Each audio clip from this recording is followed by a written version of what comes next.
Media times news channel देख रहे आप सभी दर्शकों का बहुत बहुत स्वागत है। मैं हूं रमनदीप कौर। इस वक्त की बड़ी खबर आ रही है प्रयागराज से। क्या है पूरा मामला, देखने के लिए बने रहिए हमारे। संगम नगरी प्रयागराज में बीते दिनों हंडिया में एलआईसी एजेंट की हुई हत्या के मामले में अब हरिया पुलिस ने 2 अभियुक्त एक बालकचारी को गिरफ्तार किया गया। वही खुलासा कर डीसीपी गंगानगर कुलदीप सिंह गुनावत ने प्रेस वार्ता करते हुए बताया कि अब्दुल कलाम आजाद एलआईसी एजेंट की बेटी से अभिषेक प्रेम करता था, जिसका विरोध मृतक ने किया था, जिसके बाद सबक सिखाने के लिए अभिषेक ने अपने दोस्त शिव को 5000 रुपए दिए थे और अपने साथियों के संग मिलकर का पीछा करते हुए घटनास्थल पर बैट से वार किया था, जिसमें वह गंभीर रूप से घायल हुए थे और इलाज के दौरान अस्पताल में उनकी मौत हो गई थी। वहीं अब अभियुक्तों को हिरासत में लेकर कार्रवाई कर जेल भेजा रहा है। थाना हंडिया में हिंगूपुर नहर के पास चौकी मांगगंज क्षेत्र में 28 तारीख को दोपहर में 1:30 बजे के आसपास एक व्यक्ति के घायल होने की पुलिस को सूचना मिली थी, जिनकी पहचान अब्दुल कलाम आजाद के रूप में हुई थी, जो कि एलआईसी में एजेंट थे। पुलिस द्वारा सूचना पर मौके पे जाके घटनास्थल का निरीक्षण किया गया तथा जो अब्दुल कलाम की अस्पताल में इलाज के दौरान मृत्यु हो गई थी और इसका अनावरण हेतु टीमों का गठन किया गया था। उसके दौरान सीसीटीवी फुटेज से एक इम्पोर्टेंट क्लू निकला, जिसके आधार पर घटना का अनावरण हुआ। इसमें पुलिस द्वारा अभी तक 2 अभियुक्त और 1 बाल अपचारी को अभिरक्षा में लिया गया है, जिनके नाम हैं अभिषेक सिंह और आदित्य सिंह और 1 बाल अपचारी। इस प्रकरण में जो पूरा पूछताछ में निकल के आया वो ये था कि अभिषेक सिंह का जो मृतक है उसकी पुत्री से प्रेम संबंध था और मृतक उस चीज को एक्सेप्ट नहीं कर रहे थे, तो सबक सिखाने के उद्देश्य से इसने अपने दोस्त शिवा सिंह को 5000 रुपए दिए और 3 अन्य व्यक्ति को जो हायर किया और अपने साथियों के साथ इस घटना को अंजाम दिया। उनको इस घटना के समय पर उनके पीछे लगते हुए उनको घेरा और घटनास्थल पर बैट से पीटा, जिसके कारण उनको गहरी चोट लगी और इलाज के दौरान मृत्यु हुई। इस संबंध में तीनों को गिरफ्तार किया गया है और जेल भेजा जा रहा है। बाकी अन्य की भी गिरफ्तारी के प्रयास किया है। प्रयागराज में अपराधियों पर शिकंजा कसने के लिए चलाए जा रहे अभियान के तहत गंगानगर जोन पुलिस को एक सफलता हाथ लगी है। थाना सोरांव और एसओजी सर्विलांस सेल की संयुक्त टीम ने 4 वांछित अभियुक्तों को गिरफ्तार किया है, जो जिले में हो रही सोलर पैनल चोरी की घटनाओं में संलिप्त थे। पुलिस के मुताबिक ये गिरोह दिन में विभिन्न थाना क्षेत्रों में रेकी करता था और रात के अंधेरे में सुनसान इलाकों जैसे जल जीवन मिशन द्वारा लगे महंगे सोलर पैनल खोलकर चोरी कर लेता था। बता दें, एक मंदिर में सोलर पैनल चोरी का मामला पुलिस के संज्ञान में आया था, जिसके बाद इसका खुलासा हुआ है। ज्यादातर यह सरकारी जल जीवन मिशन के द्वारा लगाए गए सोलर पैनल को चोरी करते थे और सस्ते दामों पर बेच दिया करते थे। पुलिस अब इनके खिलाफ विधि कार्रवाई कर जेल भेज रही है। इनके पास से मिले 18 पैनल, जिनकी अनुमानित कीमत 4 लाख और एक पिकअप बन भी पुलिस ने बरामद है। 31 तारीख को थाना सोरांव के अंतर्गत थाना पुलिस और एसओजी की टीम द्वारा एक गैंग को पकड़ा गया है, जो कि जल जीवन मिशन के अंतर्गत जो सोलर पैनल लगाए गए थे उनको चोरी करते थे और उनको इकट्ठा करके उनको जरूरतमंदों को सस्ते दामों पर बेच दिया करते थे। इस संबंध में पुलिस द्वारा 3 लोगों को गिरफ्तार किया गया है। संगम लाल, दिनेश कुमार, यशवंत कुमार, अमन सिंह। ये लोग संगम लाल की पिकअप ले जाकर रात्रि के समय पर ये टारगेट करते थे और दिन में जब रेकी करके उसको चिन्हित कर लेते थे और इनको पैनलों को खोलकर अपने एक अहाते में रखा करते थे और इकट्ठा करके उनको बेच दिया करते थे। जो सोलर पैनल है उनकी जो सरकारी कीमत लगभग 34,000 रुपये है, जिसको ये 6,500 रुपये में बेचा करते थे और इनके द्वारा प्रयागराज के अलावा आसपास के जनपदों में भी घटनाएं की गई हैं। इनके अन्य साथियों की भी तलाश की जा रही है, शीघ्र उनको भी गिरफ्तार किया जाएगा। अभियुक्तों को गिरफ्तार कर जेल भेजा गया। जल जीवन मिशन के सोलर पैनल, क्योंकि ये दिन में रेकी करा करते थे और जो इनको आसानी से दिख जाता था या जिनको लगता था कि जहाँ पर ये उसको बेरोक वो उसको चोरी कर सकते हैं, उस हिसाब से अपना टारगेट किया। संगम नगरी प्रयागराज के नवनियुक्त जिलाधिकारी मनीष कुमार वर्मा ने औपचारिक रूप से अपना कार्यभार ग्रहण कर लिया। इससे पहले प्रयागराज के जिलाधिकारी रहे रविंद्र कुमार मांदल का तबादला गाजियाबाद कर दिया गया, जिसके बाद गौतम बुद्ध नगर के डीएम रहे मनीष कुमार वर्मा को प्रयागराज का नया जिलाधिकारी नियुक्त किया गया। वहीं प्रयागराज में लगातार गंगा यमुना के जल स्तर बढ़ने को लेकर जिलाधिकारी का कहना कि हमारी तैयारियां पूरी है। साथ ये भी कहा कि अभी तो पानी बढ़ रहा है लेकिन अभी खतरे के निशान से दूर है, अगर कुछ ऐसी स्थिति बनती है तो हम तैयार है। वैसे तो कल रात में ही हमने ज्वाइन कर लिया था। आज ऑफिस में भी बैठे, कलेक्ट्रेट का निरीक्षण किया।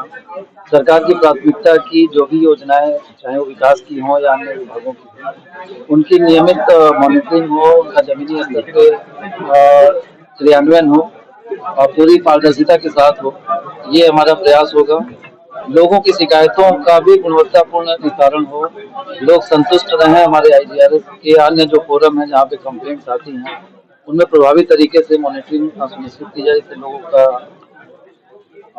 की समस्याओं का एक्चुअल में निस्तारण हो, ये प्रयास रहेगा। और जो भी ऐसे असामाजिक तत्व हैं या जो गलत काम करते हैं, उनके सख्त से सख्त कार्रवाई की जाए। हमारे अधिकारी कर्मचारी भी पूरी निष्ठा और ईमानदारी मेहनत से काम करें, यही प्रयास है। आईजीआरएस की रैंकिंग की बात करेंगे तो 3 महीने में लगातार 75वें स्थान पे रहा है, तो काफी पुअर रहा है प्रयागराज, तो कैसे इसको सुधारेंगे? ये अभी 1 घंटे जनता दर्शन में बैठे तो अधिकारियों ने फीडबैक दिया, तो इसको हम लोग एक बार रिव्यू करेंगे डिटेल में। कहीं ना कहीं ये जनपद बहुत बड़ा है तो शिकायतें भी उसी वॉल्यूम में आती हैं, लेकिन एक्चुअल में शिकायतकर्ता की संतुष्टि बहुत महत्वपूर्ण हो जाती है और उसके लिए जरूरी है कि कम्युनिकेशन हमारा शिकायतकर्ता से बेहतर हो, कि जो शिकायतें हमारे स्तर से निपटने लायक हैं उसको हम लोग जरूर निपटा दें। कुछ मामले ऐसे होते हैं जो माननीय न्यायालय में या कहीं पे लंबित होते हैं, जिसके नाते कभी कभी कार्यवाही नहीं हो पाती, तो शिकायतकर्ता को हर तथ्य से अवगत कराते हुए और उसके सामने ये बात जानी चाहिए कि हम लोग पूरे मन से, पूरी मेहनत से उसकी शिकायत का समाधान करने का प्रयास कर रहे हैं। हमारी मशीनरी, हमारे अधिकारी, हमारे कर्मचारी कोई गलत काम नहीं कर रहे हैं तो भी शिकायतकर्ता हमें लगता है संतुष्ट हो जाता है। तो एक प्रयास होगा कि एक ट्रांसपेरेंट सिस्टम अपने अधिकारियों कर्मचारियों के मध्य बनाए और शिकायतकर्ता से बेहतर संवाद बनाते हुए इस रैंकिंग को सुधारें। संगम नगरी प्रयागराज के नव नियुक्त जिलाधिकारी मनीष कुमार वर्मा ने औपचारिक रूप से अपना कार्यभार ग्रहण कर लिया। इससे पहले प्रयागराज के जिलाधिकारी रहे रविंद्र कुमार मांदल का तबादला गाजियाबाद कर दिया गया, जिसके बाद गौतम बुद्ध नगर के डीएम रहे मनीष कुमार वर्मा को प्रयागराज का नया जिलाधिकारी नियुक्त किया गया। वहीं प्रयागराज में लगातार गंगा यमुना के जल स्तर बढ़ने को लेकर जिलाधिकारी का कहना कि हमारी तैयारियां पूरी है। साथ ये भी कहा कि अभी तो पानी बढ़ रहा है लेकिन अभी खतरे के निशान से दूर है, अगर कुछ ऐसी स्थिति बनती है तो हम तैयार है। 2 नदियों से घिरा हुआ है, यहाँ पर बाढ़ के हालात बन गए, तीसरी बार बाढ़ का पानी है, उसको निपटने के लिए किस तरह की तैयारियां की? अभी हमने सुबह इसका रिव्यू किया था, तो लगातार पानी बढ़ रहा है और हर घंटे घंटे हम लोग इसकी मॉनिटरिंग भी कर रहे हैं। जो ऐसे क्षेत्र हैं जहाँ पे संभावना पानी आने की है, वहाँ पे अलर्ट जारी भी किया गया है। हमारे एसडीएम्स और अधिकारीगण वो लगातार भ्रमणशील भी हैं। हमारे जो बाढ़ के शरणालय हैं, बाढ़ चौकियां हैं, वो पूरी तरह से तैयार हैं, चिन्हित की गई हैं। जब और जहाँ पे भी आवश्यकता होगी, अगर किसी को विस्थापित करके वहाँ पे शिफ्ट करना होगा तो उसकी भी व्यवस्थाएं हम लोगों ने सुनिश्चित कर ली है। खाद्य सामग्री, चाहे वो जानवर को भूसा की व्यवस्था करनी हो, हर तरह की व्यवस्थाएं हैं।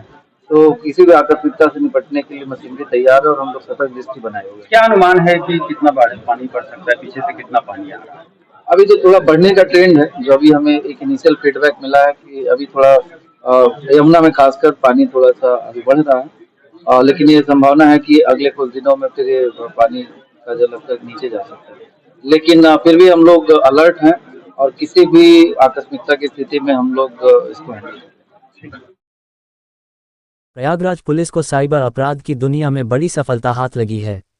पुलिस कमिश्नरेट प्रयागराज की साइबर सेल ने एक ऐसे अंतर्राज्यीय साइबर ठग गिरोह का पर्दाफाश किया है जो न सिर्फ भारत में बल्कि विदेशों से संचालित गिरोहों से भी जुड़ा हुआ था। गिरोह ने भारत में कई राज्यों में फैले नेटवर्क के जरिए करोड़ों की ठगी को अंजाम दिया है। इस कार्रवाई में 5 ठगों को गिरफ्तार कर जेल भेजा गया है, जबकि इस नेटवर्क से जुड़े कई आरोपी अभी फरार हैं। वहीं प्रेसवार्ता करते हुए डीसीपी गंगानगर कुलदीप सिंह गुनावत ने बताया, गिरोह के सदस्य विदेशी networks Laos, Malaysia, Cambodia, Vietnam, चीन और थाईलैंड से जुड़े थे। ये आरोपी भारतीय नागरिकों को टेलीग्राम, व्हाट्सएप, इंस्टाग्राम और अन्य डिजिटल माध्यमों से झांसा देकर online trading, binary option, share investment जैसे फर्जी स्कीमों में निवेश के लिए प्रेरित करते थे। निवेश के नाम पर करोड़ों रुपये ऐंठ लिए जाते थे और बाद में पीड़ितों को ब्लॉक कर दिया जाता था। इस गिरोह की जांच में यह भी सामने आया है कि यह लोग फर्जी वेबसाइट और मोबाइल ऐप्स बनाकर लोगों को बड़े मुनाफे का लालच देते थे। फिर ओपी बैंक खातों और क्रिप्टो करेंसी के माध्यम से पैसे को विदेशों में बैठे नेटवर्क तक ट्रांसफर कर देते थे। गिरोह की गतिविधियां 14 राज्यों में फैली हुई थीं। गिरफ्तार किए गए 5 अभियुक्तों में कौसुतु गुम्मा ग्रेटर नोएडा, यामी हेनी ग्रेटर नोएडा, अनुराग दिल्ली, शानी झा कानपुर और हिमांशु कुमार इटावा शामिल हैं। इनके पास से एक एप्पल फ़ोन, 7 फर्जी मोबाइल फ़ोन, एक रेजर लैपटॉप, एक टाटा सफारी, एक personal bank POS machine, 14 SIM card, ATM card व 2,86,000 रुपये नकद बरामद किए गए हैं। गिरफ्तार आरोपियों से पूछताछ में सामने आया कि ये गिरोह भारत के लोगों को विदेशी निवेश प्लेटफॉर्म और डिजिटल प्रोजेक्ट्स में शामिल कर फर्जी ट्रांजैक्शन दिखाता था। इसके बाद पैसे हड़प कर क्रिप्टो के जरिए विदेशों में भेज दिए जाते थे। इनका काम टेलीग्राम पर विदेशी अकाउंट से लिंक कर अकाउंट सप्लाई करना और डिस्ट्रीब्यूशन तक सीमित रहता था।